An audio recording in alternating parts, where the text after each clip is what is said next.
Hello friends, आप सभी का स्वागत है आपके अपने चैनल पर science Guru the best. Please like the video, share the video. अगर आप चैनल पर पहली बार आए हो तो सब्सक्राइब जरूर करना। बेल आइकन प्रेस करके रखो ताकि हर वीडियो का लेटेस्ट नोटिफिकेशन सबसे पहले आपको मिल जाए। आज की हमारी क्लास है नियंत्रण एवं समन्वय, कंट्रोल एंड कोऑर्डिनेशन।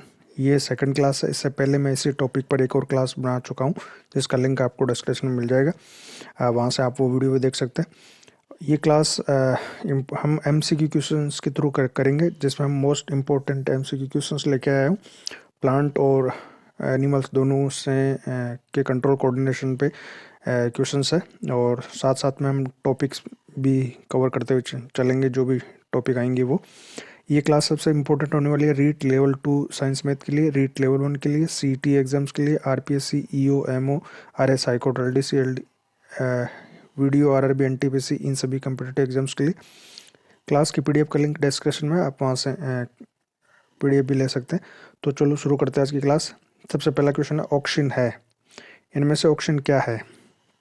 वसा है, एंजाइम है, हार्मोन है या कार्बोहाइड्रेट है? तो सही आंसर है हार्मोन है। ऑक्सिन एक प्लांट हार्मोन है। प्लांट्स में 4 मेन हार्मोन होते हैं, ऑक्सिन, जिबरलिन, साइटोकाइनिन और एब्सिसिक एसिड। तो ऑक्सिन एक हार्मोन है जो प्रोहर की लंबाई में वृद्धि करता है। जिबरलिन हार्मोन तने की वृद्धि करता है। साइटोकाइनिन सेल डिवीजन यानी कोशिका विभाजन को प्रमोट करता है। और एब्सिसिक एसिड एक मंदक हार्मोन है जो वृद्धि का संदमन करता है, रोकता है वृद्धि को। अगला क्वेश्चन है, थायरोक्सिन का संश्लेषण कहाँ से होता है? थायराइड से, यकृत से, या वृक्क से, या वृषण से? तो थायरोक्सिन हार्मोन है, ये थायराइड ग्रंथि के द्वारा स्रावित किया जाता है। और थायराइड ग्रंथि हमारे गले में स्थित रहती है, थायराइड ग्रंथि। और ये मुख्यतः कार्बोहाइड्रेट, वसा और प्रोटीन के उपापचय से संबंधित हार्मोन है, थायरोक्सिन हार्मोन। और इसके संश्लेषण के लिए आयोडीन की आवश्यकता होती है, इसलिए हमें आयोडाइज्ड सॉल्ट की रिकमेंड किया जाता है कि हमें अपने खाने में आयोडीन युक्त नमक लेना चाहिए।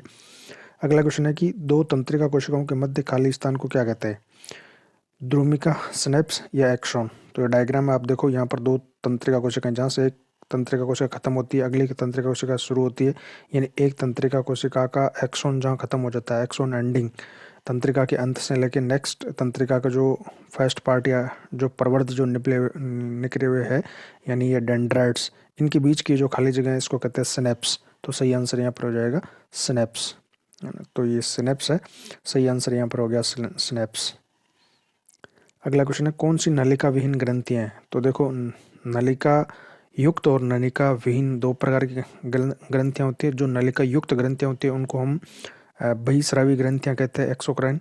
और जो नलिका विहीन ग्रंथियाँ जो अपना सीधा केमिकल जो रसायन है उसको सीधा ब्लड में डाल देती है, रक्त में बिना नलिका के डाल देती है, उनको हम बहिस्रावी ग्रंथियाँ, एंडोक्राइन, अंतःस्रावी ग्रंथियाँ एंडोक्राइन कहते हैं। तो नलिका विहीन ग्रंथियाँ अंतःस्रावी ग्रंथियाँ होती है। और अंतःस्रावी ग्रंथियाँ इनमें से कौन सी है? एड्रिनल ग्लैंड जो है वो अंतःस्रावी या नलिका विहीन ग्रंथि है। एड्रिनल जो वृक्क के ऊपर यानी किडनी के ऊपर एक जोड़े में दोनों किडनी के ऊपर एक एक होती है। बाकी गैस्ट्रिक ग्लैंड जो हमारे आहारनाल में स्थित होती है, आमाशय में, और लेक्रिमल जो अश्रु ग्रंथियाँ होती है वो, और सलाइवरी लाल ग्रंथियाँ, ये सारी की सारी बहिस्रावी ग्रंथियाँ हैं, एक्सोक्राइन है, जो नलिका युक्त होती है। अगला क्वेश्चन है, कौन पादप हार्मोन नहीं है? इनमें से कौन सा पादप हार्मोन नहीं है? एथिलीन नहीं है, ऑक्सिन नहीं है, ऑक्सीटोसिन नहीं है, या साइटोकाइनिन नहीं है? तो देखो, एथिलीन पादप हार्मोन है, और मतलब कृत्रिम प्लांट हार्मोन है जो फलों को पकाने के लिए काम में लिया जाता है। एथिलीन, C2H2, ठीक है ये। और ऑक्सिन भी प्लांट हार्मोन है, साइटोकाइनिन भी है, जिबरलिन भी है, और एक एब्सिसिक एसिड ABA, ये प्लांट हार्मोन है। ऑक्सीटोसिन नहीं है, ऑक्सीटोसिन प्लांट हार्मोन नहीं है, एनिमल हार्मोन है, जंतु हार्मोन है। अगला क्वेश्चन है, पत्तियों का मुरझाना किस हार्मोन के कारण होता है? ऑक्सिन, जिबरलिन, साइटोकाइनिन या एब्सिसिक? देखो, पत्तियों का मुरझाना जो है ये ग्रोथ का नेगेटिव इफेक्ट है, यानी कि वृद्धि का संदमन है, रिटार्डेशन है। तो वृद्धि का संदमन करने वाला, वृद्धि को रोकने वाला हार्मोन जो है वो एब्सिसिक एसिड होता है, ABA। ये तो सही आंसर यहाँ पर हो गया एब्सिसिक एसिड। बाकी ऑक्सिन, जिबरलिन और साइटोकाइनिन ये वृद्धि हार्मोन है जो ग्रोथ को प्रमोट करते हैं। अगला क्वेश्चन है, निम्न में से कौन सी एक अंतःस्रावी और बहिस्रावी ग्रंथि है, यानी जो दोनों काम करते हैं, अंतःस्रावी है और बहिस्रावी है। अग्नाशय है, थायराइड है, या पैराथायराइड है, या पिट्यूटरी। सही आंसर है अग्नाशय। पेंक्रियास जो है वो बहिस्रावी और अंतःस्रावी दोनों है। अंतःस्रावी इसलिए है क्योंकि अग्नाशय के द्वारा जो है वो इंसुलिन और ग्लूकागोन हार्मोन स्रावित होते हैं। इंसुलिन हार्मोन जो ब्लड शर्करा का लेवल मेंटेन करता है। और बहिस्रावी इसलिए क्योंकि इसके द्वारा बहुत सारे पाचक एंजाइम्स स्रावित किए जाते हैं जो छोटी आंत में भोजन के पाचन में, प्रोटीन, कार्बोहाइड्रेट, वसा के पाचन में हेल्प करता है। तो सही आंसर यहाँ पर हो गया अग्नाशय। अगला क्वेश्चन है, प्रतिवर्ती चाप कहाँ बनते हैं, रिफ्लेक्ट आर्क। जो एकसमात किसी उद्दीपन के प्रति एकसमात अनुक्रिया जो हमारे शरीर के द्वारा की जाती है उसको हम प्रतिवर्ती क्रिया कहते हैं। और ये प्रतिवर्ती जो इसका पाथ है, मार्ग है, जो आरेख बनेगा उसको हम प्रतिवर्ती चाप कहेंगे। और प्रतिवर्ती चाप हमेशा मेरुरज्जु में बनता है। मेरुरज्जु के द्वारा प्रतिवर्ती क्रियाओं का नियंत्रण किया जाता है। तो सही आंसर यहाँ पर है मेरुरज्जु। पोन्स, मेडुला और अनुमस्तिष्क ये किसका है, हिस्सा है। हमारे मस्तिष्क के 3 मेन पार्ट है, अग्र मस्तिष्क, मध्य मस्तिष्क और पश्च मस्तिष्क। और तो किस और बाकी सबके अलग अलग पार्ट होते हैं। तो ये पोन्स, मेडुला और अनुमस्तिष्क ये अग्र मस्तिष्क के पार्ट है, मध्य मस्तिष्क के, पश्च मस्तिष्क है कि प्रमस्तिष्क के। तो सही आंसर है पश्च मस्तिष्क। ये पश्च मस्तिष्क के 3 मेन पार्ट होते हैं, पोन्स, मेडुला और अनुमस्तिष्क। अगला क्वेश्चन है, मस्तिष्क का कौन सा भाग शरीर की स्थिति और नियंत्रण का अनुरक्षण करता है, यानी वह कौन सा भाग है जिसकी वजह से हमारे शरीर की स्थिति और अनुरक्षण यानी बैलेंसिंग का काम होता है, संतुलन का काम होता है। अग्र मस्तिष्क, मध्य मस्तिष्क या अनुमस्तिष्क, या इनमें से कोई नहीं। तो सही आंसर है अनुमस्तिष्क के द्वारा। अनुमस्तिष्क पश्च मस्तिष्क का पार्ट होता है। इसके 3 पार्ट होता है, अभी हमने इससे पहले वाले क्वेश्चन में बात की थी, पोन्स, मेडुला और अनुमस्तिष्क। तो अनुमस्तिष्क जो है वो ये काम करता है कि हमारे शरीर की स्थिति और अनुरक्षण का नियंत्रण करता है। अगला क्वेश्चन है, एस्ट्रोजन, प्रोजेस्टेरोन और रिलैक्सिन हार्मोन स्रावित होते हैं अंडाशय से, वृषण से, एड्रिनल से या अग्नाशय से। देखो, एस्ट्रोजन और प्रोजेस्टेरोन दोनों लैंगिक हार्मोन है, यानी कि जनन हार्मोन है। और ये मादा जनन हार्मोन है। तो मादा का जो मुख्य जनन अंग है या जो अंतःस्रावी ग्रंथि है वो अंडाशय। तो ये सारे हार्मोन एस्ट्रोजन, प्रोजेस्टेरोन और रिलैक्सिन अंडाशय से, ओवेरी से स्रावित होते हैं। अगला क्वेश्चन है, निम्न में से कौन मादा जनन हार्मोन है, फीमेल हार्मोन इनमें से कौन सा है, प्रोजेस्टेरोन, एस्ट्रोजन, एस्ट्रिडियोल या इनमें से सभी। तो मुख्य हार्मोन तो प्रोजेस्टेरोन और एस्ट्रोजन होते हैं। और ये एस्ट्रिडियोल ये भी मादा जनन हार्मोन है। तो सही आंसर हो गया डी, ये सभी प्रोजेस्टेरोन, एस्ट्रोजन और एस्ट्रिडियोल ये सभी मादा जनन हार्मोन है। अगला क्वेश्चन है, रुधिर दाब और हृदय स्पंदन किस हार्मोन के द्वारा बढ़ता है, वह कौन सा हार्मोन है जो रुधिर दाब और हृदय की धड़कन को, हृदय स्पंदन को, हार्टबीट को बढ़ा देता है, प्रोजेस्टेरोन, एस्ट्रिडियोल, एड्रेनालिन या रिलैक्सिन। तो देखो, ये तीनों हार्मोन तो प्रोजेस्टेरोन, एस्ट्रिडियोल, रिलैक्सिन ये तो जनन हार्मोन हो गए, मादा जनन हार्मोन।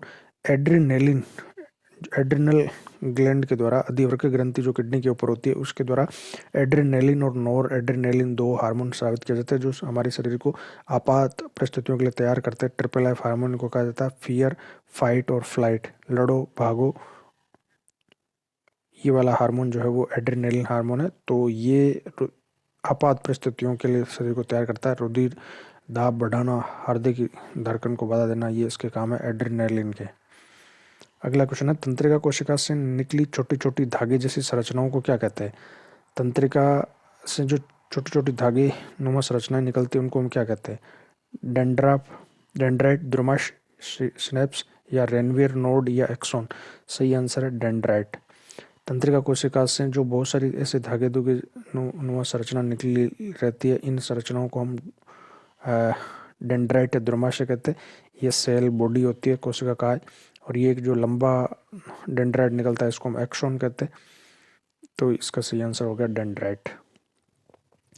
अगला क्वेश्चन है, अंडाशय की तरफ परागनली की वृद्धि किस प्रकार की होती है।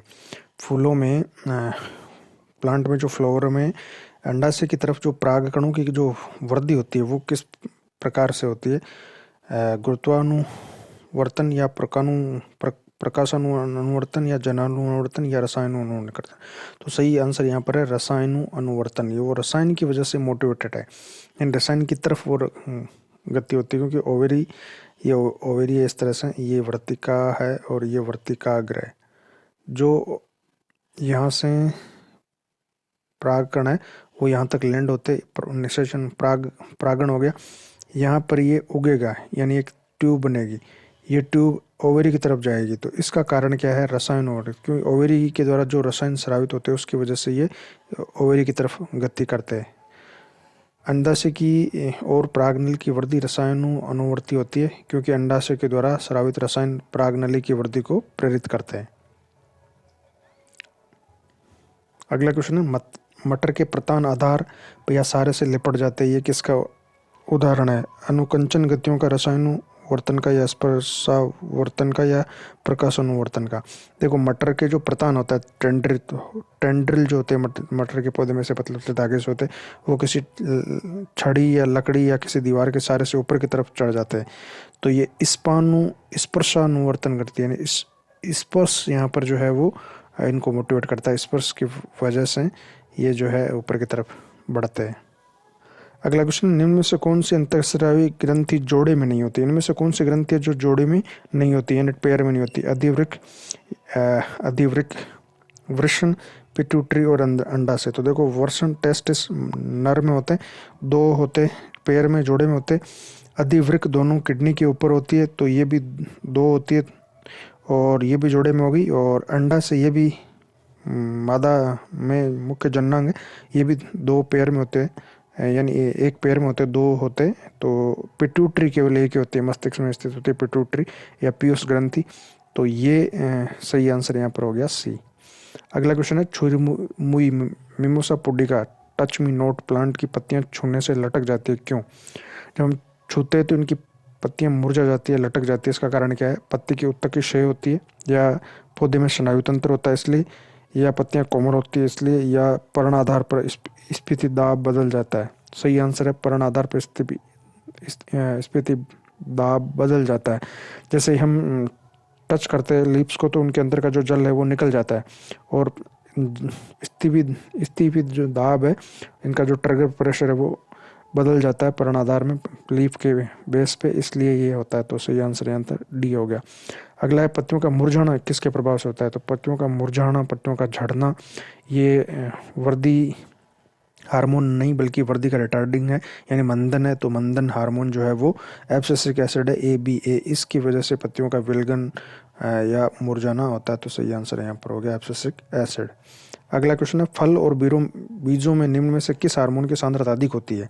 साइटोकाइनिन की, ऑक्सिन की, जिबरेलिन की, एब्सिसिक की?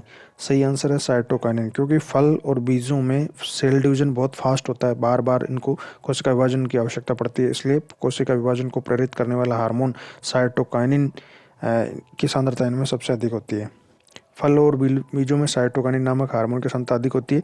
ये हार्मोन फलों और बीजों में कोशिकाओं में विभाजन को प्रेरित करता है, इससे इनकी वृद्धि होती है। अगला क्वेश्चन है, कौन सा हार्मोन रुधिर में शर्करा के स्तर को नियंत्रण करता है, यानी ब्लड शुगर के लेवल को मेंटेन करता है? यानी कौन रक्त में शर्करा के स्तर को मेंटेन रखता है, नियंत्रित करता है? Adrenaline hormone, insulin hormone, glucagon hormone, या ऑक्सिन हार्मोन? तो सही आंसर है इंसुलिन हार्मोन। अग्नाशय के द्वारा जो लैंगरहैंस दीपिकाएं होती है उनके बीटा कोशिकाओं द्वारा स्रावित इंसुलिन हार्मोन जो रुधिर में शर्करा के स्तर को नियंत्रित करता है वो इंसुलिन हार्मोन है। एक्स्ट्रा ग्लूकोज को ग्लाइकोजन में चेंज कर देता है, इस तरह से रक्त में शर्करा का लेवल घटा देता है, कम कर देता है और मेंटेन रखता है। तो सही आंसर यहाँ पर है इंसुलिन हार्मोन। इंसुलिन नामक हार्मोन हमारे शरीर में शर्करा के स्तर को नियंत्रित करता है। इस हार्मोन की कमी से रुधिर में शर्करा का मान बढ़ जाता है, क्योंकि जो ग्लूकोज है वो ग्लाइकोजन में चेंज नहीं हो पाएगी, तो एक्स्ट्रा ग्लूकोज रक्त में पड़ी रहेगी और शर्करा का रक्त में स्तर बढ़ जाता है। इससे मधुमेह नामक यानी डायबिटीज़ नाम की बीमारी हो जाती है। अगला है, कौन सी ग्राही अंग संतुलन से संबंधित है? हमारे शरीर में जो ज्ञानेंद्रिय हैं 5 ग्राही अंग होते हैं, कान, नाक, आँखें, त्वचा, ये 5 होते हैं। तो इनमें से कौन सा वो है जो संतुलन से संबंधित है? बाह्य कर्ण, अंतःकरण, मध्य कर्ण या नाक? देखो कर्ण जो है वो संतुलन से संबंधित है और इसके 3 पार्ट होते हैं, मेन जो है वो है अंतःकरण। ये इंटरनल जो ईयर है ये संतुलन का काम करता है। इसके अंदर जो लिक्विड भरा रहता है, इसकी जो पतली इस तरह की नलियाँ होती है, यूस्टेकिन ट्यूब्स बोलते हैं, इनके अंदर जो लिक्विड है वो लिक्विड संतुलन का काम करता है। जब हम चलते फिरते हैं या झूले पर झूलते हैं उस समय ये हमारे शरीर को संतुलन में मस्तिष्क की सहायता करता है। तो सही आंसर यहाँ पर अंतःकरण हो गया, हमारे शरीर का संतुलन बनाए रखता है। अगला है ऑक्सिन हार्मोन प्रोहर के किस भाग में संश्लेषित होता है? सूट के, तने के, और किस पार्ट में? अग्रभाग में, मध्य में, पश्च में, या किस में? तो सही आंसर है अग्रभाग में। हमेशा सूट के, प्रोहर के जो एपिकल पार्ट होगा यहाँ पर ऑक्सीजन का संश्लेषण होता है, इसकी वजह से इसकी लंबाई में वृद्धि होती है। अगला है सिनेप्स में रासायनिक संकेत से प्रेषित होता है। सिनेप्स एक तंत्रिका से अगली तंत्रिका के बीच की जो खाली जगह स्पेस है उसको हम सिनेप्स कहते हैं। तो यहाँ पर संकेत कैसे प्रेषित होता है? एक न्यूरॉन के डेंड्राइट से अगले न्यूरॉन के एक्सोन तक, या एक एक्सोन से उसी न्यूरॉन के सेल बॉडी तक, या सेल बॉडी से उसी न्यूरॉन के एक्सोनल सिरे तक, या एक न्यूरॉन के एक्सोनल सिरे से दूसरे न्यूरॉन के डेंड्राइट तक। सही आंसर है डी, एक न्यूरॉन के एक्सोनल सिरे से। एक न्यूरॉन जहाँ खत्म हो गया, जहाँ पर उसका एक्सोन खत्म हो गया, ठीक है, वहाँ पर जो है ये एक न्यूरॉन यहाँ पर ख़त्म हो गया, ये लास्ट पार्ट है यहाँ पर ख़त्म हो गया। अब यहाँ से दूसरा न्यूरॉन स्टार्ट होगा, उसका डेंड्राइट वाला पार्ट यहाँ से स्टार्ट होगा। तो एक न्यूरॉन के न्यूरॉन एंडिंग यानी एक्सटर्नल सिरे से दूसरे के डेंड्रोन के बीच का ये जो स्पेस है, ये जो है इसको हम कहेंगे सिनेप्स। अगला क्वेश्चन है, एक न्यूरॉन में विद्युत संकेत का रासायनिक प्रतिक्रिया में रूपांतरण होता है सेल बॉडी पर, डेंड्राइट एंड पे, या एक्सोनल टर्मिनल पे, या एक्सोन पे। यानी जब तक संकेत जो है वो न्यूरॉन के अंदर ट्रेवल करते हैं तब तक तो वो विद्युत के रूप में, विद्युत उद्दीपन के रूप में ट्रेवल करते हैं अंदर की तरफ, जैसे माइनस, बाहर की तरफ प्लस, इस तरह से। लेकिन जब सिनेप्स में आ गया यहाँ पर, सिनेप्स में, तो फिर ये रसायनों के रूप में यहाँ पर सिनेप्स में रासायनिक रूप में ट्रेवल करता है। एसिटाइल नामक एक रसायन, एसिटाइल कोलिन नाम का रसायन यहाँ से एक्सटर्नल टर्मिनल्स हैं, सी सही आंसर है इसका। इस यहाँ से तंत्रिका एंड से एक्सटर्नल टर्मिनल से रिलीज होता है एसिटाइल कोलिन और सिनेप्स में जाता है, और यहाँ से ये अगले के डेंड्राइट तक जाता है, और अगले के डेंड्राइट में इस हार्मोन से फिर वापस विद्युत आवेग उत्पन्न हो जाते हैं, और आगे तंत्रिका के अंदर ये विद्युत आवेग के रूप में ट्रेवल करेगा। अगला क्वेश्चन है, पर्यावरण में कोई भी परिवर्तन जिसके प्रति जीव अनुक्रिया करता है क्या कहलाता है? उद्दीपन, समन्वय, अनुक्रिया, या हार्मोन? तो सही आंसर है उद्दीपन। हमारे चारों तरफ जो भी परिवर्तन होते हैं पर्यावरण में, जिनकी वजह से हमारा शरीर उनके अगेंस्ट रेस्पॉन्ड करता है, अनुक्रिया करता है, तो उसको हम उद्दीपन करते हैं। उद्दीपन के प्रति अनुक्रिया होती है, स्टिमुलाई और स्टिमुलाई एंड रेस्पॉन्ड। तो स्टिमुलाई उद्दीपन कहते हैं बाहर होने वाले परिवर्तन को। एक न्यूरॉन के भीतर सूचना कैसे ट्रेवल करती है, कैसे यात्रा करती है? न्यूरॉन के अंदर कैसे ट्रेवल करती है? सबसे पहले डेंड्राइट, सेल बॉडी, फिर एक्सोन, फिर तंत्रिकाक्ष, किस तरह से ट्रेवल करती है? तो चार ऑप्शन है यहाँ पर देखो, डेंड्राइट से सेल बॉडी, सेल बॉडी से एक्सोन, एक्सोन से तंत्रिका, या डेंड्राइट से एक्सोन या सेल बॉडी या तंत्रिका, या एक्सोन से डेंड्राइट फिर सेल बॉडी फिर तंत्रिका, फिर एक्सोन डेंड्राइट तंत्रिका समाप्ति। देखो सबसे पहले डेंड्राइट से ट्रेवल करते हैं, तो ये दो ऑप्शन हो सकते हैं। डेंड्राइट के बाद में सेल बॉडी में जाते हैं, अगला पार्ट सेल बॉडी है, सेल बॉडी के बाद एक्सोन, और एक्सोन के बाद तंत्रिका अंतर। तो ऑप्शन ए सही है। ये डायग्राम है, आप इस डायग्राम में देखो, फर्स्ट पार्ट इसका डेंड्राइट, डेंड्राइट से फिर सेल बॉडी में, सेल बॉडी से एक्सोन, एक्सोन से तंत्रिका अक्ष। तो इस तरह से ट्रेवल करते हैं। बेमेल जोड़े का चयन करो। यहाँ कुछ ग्लैंड के नाम दिए हुए, ग्रंथियों के नाम है और उनके हार्मोन है, कौन सा सही सुमेलित नहीं है? एड्रीनाइल पिट्यूटरी ग्रंथि का हार्मोन है, टेस्टोस्टेरोन टेस्टस यानी वृषण का हार्मोन है, एस्ट्रोजन अंडाशय का हार्मोन है, और थायरोक्सिन थायराइड ग्रंथि का हार्मोन है। डी सही है, थायराइड ग्रंथि का हार्मोन थायरोक्सिन है। सी भी सही है, अंडाशय का हार्मोन एस्ट्रोजन है। बी भी सही है, टेस्टिस वृषण के द्वारा टेस्टोस्टेरोन हार्मोन स्रावित होता है, ये गलत है। पिट्यूटरी ग्रंथि का हार्मोन है वृद्धि हार्मोन, और एड्रीनाइल जो हार्मोन है वो अधिवृक्क एड्रीनलिन ग्रंथि का हार्मोन है। तो ऑप्शन ए ठीक हो गया। अगला है, शरीर की विशेषताओं में नाटकीय परिवर्तन यौवन से संबंध होते हैं जो मुख्य रूप से के स्राव के कारण होते हैं। ये जो यौनारंभ अवस्था होती है जिसको हम प्यूबर्टी कहते हैं, टीनेज कहते हैं, तो इस समय 9 साल से लेकर 11-12 साल तक लड़के और लड़कियों में जो हार्मोनल चेंजेज होते हैं उनका कारण क्या है? वर्षण से एस्ट्रोजन, अंडाशय से प्रोजेस्टेरोन, या अधिवृक्क ग्रंथि से एस्ट्रोजन और पिट्यूटरी से टेस्टोस्टेरोन, या अंडाशय से एस्ट्रोजन और वर्षण से टेस्टोस्टेरोन, या पिट्यूटरी से एस्ट्रोजन और थायराइड से टेस्टोस्टेरोन। तो देखो 2 हार्मोन है जिसकी वजह से ये होता है, एक है एस्ट्रोजन और एक है टेस्टोस्टेरोन। नर हार्मोन टेस्टोस्टेरोन है जो वर्षण से स्रावित होता है, और मादा हार्मोन जो द्वितीयक लैंगिक लक्षणों के लिए जिम्मेदार है महिलाओं में, वो है एस्ट्रोजन और ये अंडाशय से स्रावित होता है। तो ऑप्शन सी यहाँ पर ठीक है। अगला क्वेश्चन है, थायरोक्सिन के बारे में कौन सा कथन सत्य नहीं है? थायरोक्सिन हार्मोन थायराइड ग्रंथि का हार्मोन है। थायराइड ग्रंथि जो गले में होती है, और ये कार्बोहाइड्रेट, प्रोटीन और वसा के उपापचय को नियमित करता है। थायराइड के संबंध में कौन सा सही नहीं है? कि ये आयरन थायरोक्सिन के संश्लेषण के लिए आवश्यक है, ये शरीर में कार्बोहाइड्रेट, प्रोटीन और वसा के उपापचय को नियंत्रित करता है, थायराइड ग्रंथि को थायरोक्सिन के संश्लेषण के लिए आयोडीन की आवश्यकता होती है, और थायरोक्सिन को थायराइड हार्मोन भी कहते हैं। ऑप्शन ए यहाँ पर ठीक है, ये सही नहीं है। थायरोक्सिन के संश्लेषण के लिए आयरन की आवश्यकता नहीं होती, आयोडीन की होती है। बाकी सारे स्टेटमेंट सही है। ये कार्बोहाइड्रेट, प्रोटीन और वसा के उपापचय को नियंत्रित करता है, और ये थायरोक्सिन के संश्लेषण के लिए आयोडीन की आवश्यकता होती है, और इसको थायराइड हार्मोन भी कहते हैं। अगला क्वेश्चन है, पिट्यूटरी ग्लैंड से निकलने वाले हार्मोन को कौन सी ग्रंथि नियंत्रित करती है? पिट्यूटरी ग्लैंड, पीयूष ग्रंथि को मास्टर ग्रंथि कहा जाता है, लेकिन इससे जो भी हार्मोन निकलते हैं, 10-11 हार्मोन इससे अलग अलग निकलते हैं, तो इन हार्मोन को कौन जो है नियंत्रित करता है? हाइपोथैलेमस, थायराइड, अग्नाशय या वर्षण? सही आंसर है हाइपोथैलेमस। हमारे मस्तिष्क का जो हाइपोथैलेमस है वहाँ से एक मोचन हार्मोन निकलता है, मोचन रिलीजिंग हार्मोन RH। इस रिलीजिंग हार्मोन, मोचन हार्मोन की वजह से पीयूष ग्रंथि अपने हार्मोन को स्रावित करती है। तो पीयूष ग्रंथि किसके कंट्रोल में? हाइपोथैलेमस के, और बाकी सारी ग्रंथियां पीयूष ग्रंथि के कंट्रोल में। अगला क्वेश्चन है कि ग्रंथियों के संदर्भ में निम्न में से कौन से कथन सही है? यहाँ पर 3 कथन दिए हुए, कौन कौन सा सही है पता करना है। पहला, दूसरा, या पहला, तीसरा, या कौन सा सही है? पिट्यूटरी ग्रंथि वृद्धि हार्मोन स्रावित करती है। पिट्यूटरी ग्रंथि यानी पीयूष ग्रंथि से जो हार्मोन निकलता है उसको GH यानी वृद्धि हार्मोन कहते हैं। यह स्टेटमेंट बिल्कुल सही है। सेकंड स्टेटमेंट है कि थाइमस ग्रंथि शरीर की प्रतिरक्षा प्रणाली के विकास में मदद करती है। नवजात में जो छोटे बच्चे होते हैं उनमें थाइमस ग्रंथि होती है, थाइमस ग्रंथि, और ये प्रतिरक्षा प्रणाली का पार्ट है।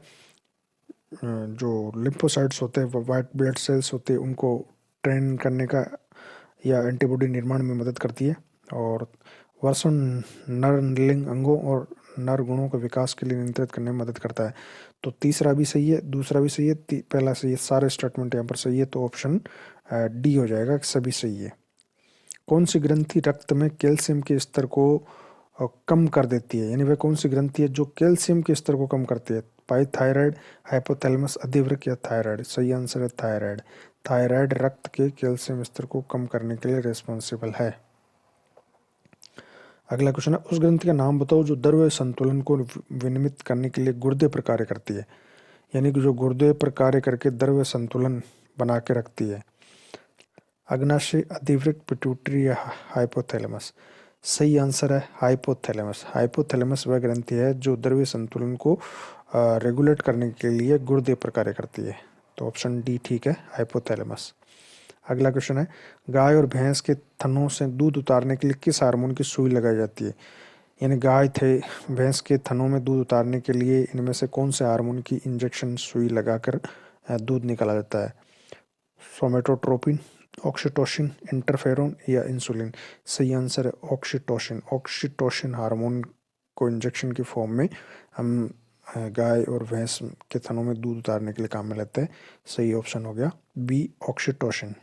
अगला है, पीयूष ग्रंथि के अत्यधिक हार्मोन स्रावण से शरीर पर क्या प्रभाव पड़ेगा? पीयूष ग्रंथि वृद्धि हार्मोन स्रावित करती है, तो वृद्धि पर विपरीत प्रभाव पड़ेगा, तो शरीर में संतुलित विकास वृद्धि हो जाएगी। ऑप्शन बी ठीक है यहाँ पर।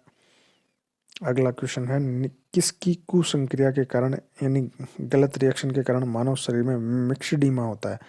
मिक्सडीमा नाम की बीमारी हो जाती है। अधिवृक्क ग्रंथि की या अग्नाशय ग्रंथि से या यकृत से आउटो में? सही आंसर है आउटो ग्रंथि। थायराइड ग्रंथि की कुसंक्रिया की वजह से मिक्सडीमा नाम की बीमारी होती आती है। अगला क्वेश्चन है कि शरीर की सबसे बड़ी अंतःस्रावी ग्रंथि कौन सी है? सबसे बड़ी बहिस्रावी ग्रंथि, सबसे बड़ी ग्रंथि तो लीवर है, लेकिन सबसे बड़ी अंतःस्रावी ग्रंथि कौन सी है? थायराइड है कि पैराथायराइड है कि एड्रिनल है कि पीयूष पिट्यूटरी है? सही आंसर है आउटो थायराइड ग्लैंड। ये शरीर की सबसे बड़ी एंडोक्राइन अंतःस्रावी ग्रंथि होती है। अगला क्वेश्चन है निम्न में से कौन सी ग्रंथि वृद्धावस्था में लुप्त हो जाती है, यानी जो वृद्धावस्था में नहीं पाई जाती? पीयूष ग्रंथि, थायराइड ग्रंथि, पैराथायराइड या थाइमस? सही आंसर है थाइमस ग्लैंड। ये केवल नवजात में, इन्फेंट्स में पाई जाती है और कुछ समय के बाद में ये लुप्त हो जाती है, वयस्कों में नहीं पाई जाती। तो आंसर डी ठीक है यहाँ पर। अगला क्वेश्चन है एस्ट्रोजन का स्रावन होता है। एस्ट्रोजन जो एक फीमेल हार्मोन है, लैंगिक हार्मोन है, तो इसका स्राव कार्पस ल्यूटियन से होता है कि कार्पस पेलोडम से होता है कि लेडिंग सेल से होता है कि ग्राफियन पुट्टिकाओं से होता है? सही आंसर है ग्राफियन पुट्टिकाएं। ओवरी के अंदर जो ग्राफियन पुट्टिकाएं हैं उनके द्वारा एस्ट्रोजन का स्रावन होता है। लेडिंग सेल्स जो है वो टेस्टिस में होती है और स्तन में होती है। अगला क्वेश्चन है मानव शरीर में रक्तचाप नियंत्रित होता है। रक्तचाप यानी ब्लड का जो बीपी का जो रेगुलेशन होता है वो अधिवृक्क के द्वारा या थायराइड के द्वारा या थाइमस के द्वारा या पीतपिंड से? तो रक्तचाप का नियंत्रण किसके द्वारा होता है? अधिवृक्क, थायराइड या थाइमस या पीतपिंड के द्वारा?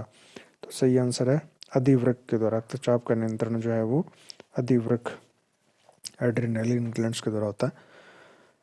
अगला क्वेश्चन है लैंगरहैंस की दीपिकाएं जो इंसुलिन का स्रावन करती है वो स्थित होती है? इंसुलिन हार्मोन जो है एक मुख्य हार्मोन है जो रक्त में ब्लड शुगर को यानी रक्त में शर्करा के लेवल को मेंटेन रखता है। तो ये हार्मोन लैंगरहैंस की दीपिकाएं द्वारा यानी आइलेट्स ऑफ लैंगरहैंस के द्वारा स्रावित होता है। तो ये लैंगरहैंस की दीपिकाएं कहाँ पाई जाती है? तिल्ली में, मस्तिष्क में या अग्नाशय में या यकृत में? तो सही आंसर है अग्नाशय में, क्योंकि इंसुलिन हार्मोन अग्नाशय के द्वारा स्रावित होता है, अग्नाशय की लैंगरहैंस दीपिकाओं के द्वारा। और इनमें दो प्रकार की कोशिकाएं होती है, अल्फा और बीटा। ये बीटा कोशिकाओं द्वारा स्रावित होता है इंसुलिन हार्मोन। अल्फा कोशिकाओं के द्वारा ग्लूकेगोन हार्मोन स्रावित होता है। ग्लूकेगोन ग्लाइकोजन को ग्लूकोज में चेंज करता है और ये जो इंसुलिन हार्मोन है वो ग्लूकोज को ग्लाइकोजन में चेंज करता है। तो ये कंट्रोल और कोऑर्डिनेशन यानी नियंत्रण समन्वय पर कुछ इंपॉर्टेंट क्वेश्चंस थे। आई होप ये वीडियो आपको पसंद आया होगा। अगर आपको वीडियो पसंद आया तो आप लाइक कर सकते हैं, अदरवाइज डिसलाइक भी कर सकते हैं। मिलेंगे अगले वीडियो में जिसमें एक नए टॉपिक पर और इम्पोर्टेंट क्वेश्चंस लेकर आऊँगा। तो बने रहिए इसी चैनल पर। जय हिंद।